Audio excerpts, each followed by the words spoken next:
नए संसद भवन के निर्माण से संबंधित सेंट्रल विस्टा परियोजना को सुप्रीम कोर्ट की मंजूरी से यही सिद्ध हुआ कि इस प्रोजेक्ट को लेकर जताई जा रही आपत्तियों में कोई दम नहीं था और उसे रोकने के लिए दायर की गई याचिकाएं संकीर्ण इरादों से प्रेरित थी। कायदे से ऐसी याचिकाओं पर गौर ही नहीं किया जाना चाहिए, अन्यथा सरकार के हर फैसले के खिलाफ अदालत का दरवाजा खटखटाने की प्रवृत्ति को और बल ही मिलेगा। यह ठीक नहीं कि बीते कुछ समय से सरकार के प्रत्येक निर्णय को सुप्रीम कोर्ट में चुनौती दी जाने लगी है। सेंट्रल विस्टा परियोजना के खिलाफ एक नहीं, कई याचिकाएं दायर की गई। किसी में पर्यावरण से संबंधित सवाल उठाए गए, किसी में भूमि उपयोग संबंधी और किसी में यह कहा गया कि नए संसद भवन की कोई आवश्यकता ही नहीं।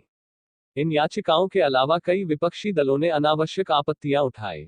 इनमें वह कांग्रेस भी शामिल रही, जिसने सत्ता में रहते समय खुद ही नए संसद भवन के निर्माण की जरूरत जताई थी। कुछ लोग ऐसे भी थे जो संसद भवन के आसपास बनी उन इमारतों को विरासत का दर्जा देने में जुट गए थे, जिन्हें किसी भी लिहाज से यह दर्जा नहीं दिया जा सकता। सेंट्रल विस्टा परियोजना को लेकर राजनीतिक दलों के अलावा कुछ पूर्व नौकरशाहों ने भी महज विरोध के लिए विरोध जताने का काम किया था।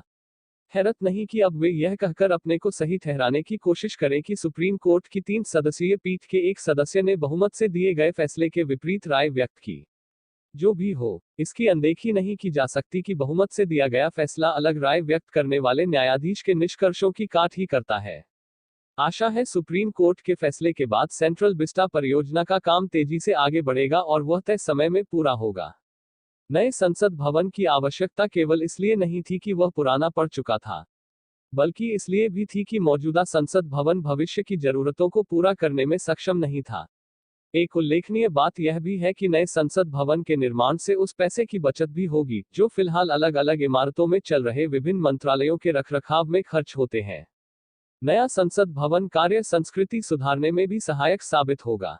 अच्छा हो कि सुप्रीम कोर्ट के इस फैसले के बाद इस बुनियादी बात को समझा जाए कि समय के साथ परिवर्तन आवश्यक होता है और इस आवश्यकता की पूर्ति के लिए कुछ नया निर्मित करना पड़ता है। बंगाल में विधानसभा चुनाव की अभी घोषणा नहीं हुई है, लेकिन जिस तरह से तृणमूल कांग्रेस के भीतर उथल पुथल मचा है उसे लेकर कई सवाल खड़े हो रहे हैं। नए वर्ष के पहले ही सप्ताह में तृणमूल कांग्रेस को 2 बड़े झटके लग चुके हैं। पहले पार्टी के स्थापना दिवस 1 जनवरी को पूर्व मेदिनीपुर जिले के काथी नगर पालिका के प्रशासक समेत 15 पूर्व पार्षद भाजपा में शामिल हो गए और अब मंगलवार को लक्ष्मी रतन शुक्ला ने मंत्री के साथ साथ पार्टी के भी सभी पदों से इस्तीफा दे दिया। हालांकि वह विधायक के रूप में काम करते रहेंगे। दूसरी ओर मुख्यमंत्री एवं तृणमूल प्रमुख ममता बनर्जी ने उनका त्यागपत्र स्वीकार करते हुए दावा किया कि वह राजनीति छोड़कर फिर से खेल जगत में लौटना चाहते हैं। परंतु इस इस्तीफे की सच्चाई क्या है, यह तो आने वाले कुछ दिनों में ही सामने आ जाएगा। सवाल है कि पार्षद, विधायक, सांसद और मंत्री तृणमूल कांग्रेस क्यों छोड़ रहे हैं? इसकी वजह क्या है? कई और विधायक एवं मंत्री क्यों नाराज बताए जा रहे हैं? ऐसे कई सवाल हैं जो लोगों के मन में उठ रहे हैं। जो हालात है उससे ऐसा लग रहा है कि विधानसभा चुनाव की घोषणा और प्रत्याशियों की सूची जारी होने तक स्थिति बदतर हो सकती है। वैसे तो इस नाराजगी की कई वजहें हैं, लेकिन इनमें से सबसे बड़ी वजह मानी जा रही है तृणमूल संगठन के अंदर ममता के सांसद भतीजे एवं युवा कांग्रेस अध्यक्ष अभिषेक बनर्जी और चुनावी रणनीतिकार प्रशांत किशोर की दखलंदाजी। यही नहीं, तृणमूल में सांगठनिक स्तर पर अक्सर ही आपसी गुटबाजी तथा विवाद खुलकर सतह पर आते रहे हैं। यह भी एक बड़ी वजह है। जैसा कि लक्ष्मी रतन शुक्ला के इस्तीफे के बाद हावड़ा की ही एक और तृणमूल विधायक वैशाली डालमिया ने कहा है कि अच्छे लोगों को काम नहीं करने दिया जा रहा है, उनका अपमान किया जा रहा है। ऐसे में यही सवाल उठ रहा है कि जब चुनाव जीतने के लिए एकजुटता जरूरी है तो फिर ऐसा क्यों?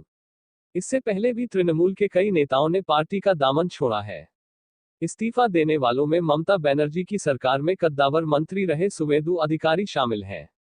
वन मंत्री राजीव बनर्जी समेत कई और विधायक एवं सांसद हैं जो पार्टी से नाराज चल रहे हैं।